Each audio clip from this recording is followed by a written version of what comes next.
आखिर सियासी मैदान में भी एक जंग है जो खान साहब को लड़नी है। हामिद मीर साहब, आप कहिएगा, अब जब फर्द जुर्म आयद होगी 22 सितंबर को, क्या आप इसके सियासी तौर पर असरात एक्सपेक्ट कर रहे हैं? और यकीनन आपकी कानूनी माहिरीन से भी बात हुई होगी, वो इससे मुतल्लिक कानूनी राय और सियासत को जोड़कर क्या कहते हैं?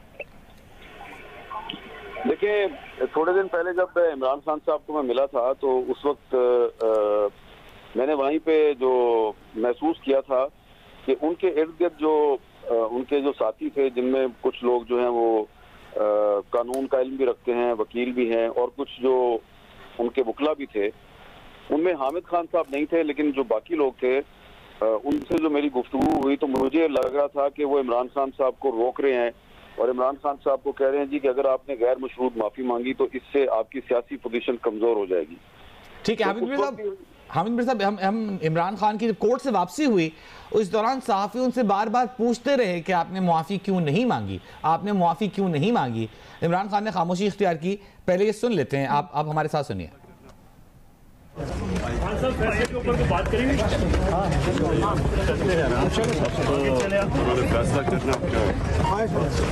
आगे चले भाई, आगे चले सर, सीधे चले। खान साहब, आपके और नवाज शरीफ के बैकडोर राब्तों से मुतल्लिक़ कुछ चैनलों पे खबरें चल रही है, क्या कहेंगे? सब अदालत बार बार कह रही माफी के हवाले से, तो क्यों नहीं माफी मांग लेते? इस पे क्या मजाक है? अदालतों से लोग माफी मांग लेते हैं। साहब, अगर माफी मांगने से आपकी खुलासी होती है तो इस पे क्या हर्ज है?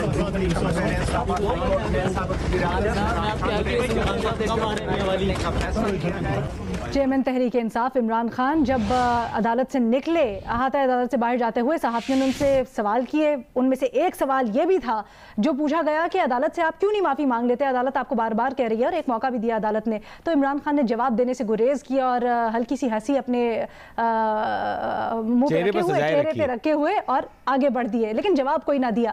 हामिद मीर साहब की तरफ ये सवाल लेके चलते हैं। हामिद मीर साहब, आप जो पहले जवाब दे रहे थे वो भी मुकम्मल कीजिएगा।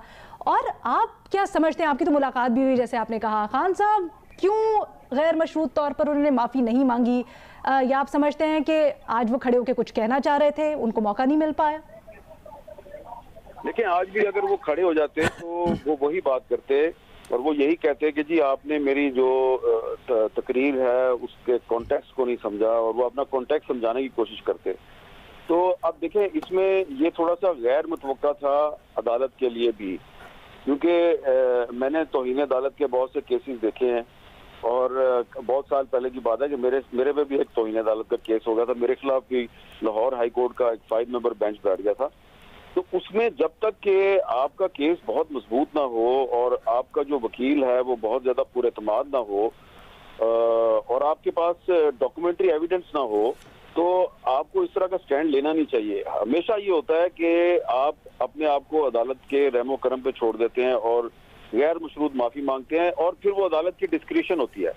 अब इमरान खान साहब को जो एडवाइस दी जा रही थी वो गलत एडवाइस दी जा रही थी, और ये अभी से मैं तो बहुत से वाकयात जानता हूँ कि इमरान खान साहब को तो 2016-17 में ये एडवाइस किया गया था कि ये साकिब निसार साहब जो हैं ये नवाज शरीफ साहब के बड़े खास आदमी हैं, तो इनके खिलाफ आपको प्रेस कॉन्फ्रेंस करनी चाहिए।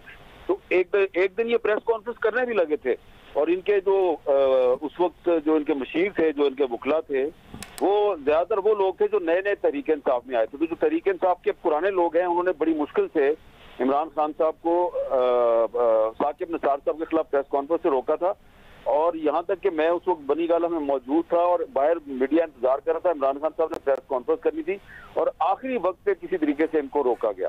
तो ये जो होता है ना, पॉलिटिशियन जो होता है उसको जो एडवाइस करने वाला आदमी है वो अगर ठीक ना हो तो फिर उसके लिए मुश्किल पैदा होती है। लेकिन उसके बाद आप देखें कि जब इमरान खान साहब जो हैं उन्होंने जब हामिद खान से बात की तो हामिद खान साहब ने उनको ये मशवरा दिया कि आपको माफी मांगनी चाहिए, लेकिन फिर उन्होंने जाहिर बात है उनसे कहा कि आप इस तरीके से करें कि जो गैर मशरूत माफी भी ना हो और अदालत भी मान जाए।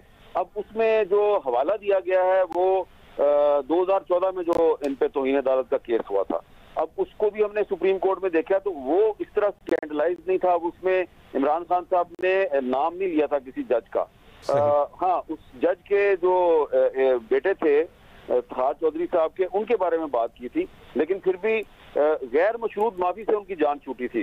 तो अब हामिद खान साहब उस केस को जानते थे और उस वक्त मुनीर मलिक साहब ने भी अदालत को कहा था दरगुजर करें। अब आज भी अगर ये गैर मशरूत माफी मांगते तो शायद इनकी खुलासी हो जाती, लेकिन अब हामिद खान साहब को आपने मुश्किल में डाल दिया और खुद अदालत को भी मुश्किल में डाल दिया कि आप गैर मशरूत कह रहे हैं जी माजरत जो है वो मेरी कबूल कर लें और मेरी जान भी छोड़ दें। सही। तो ये बड़ा मुश्किल था अदालत के लिए। अच्छा।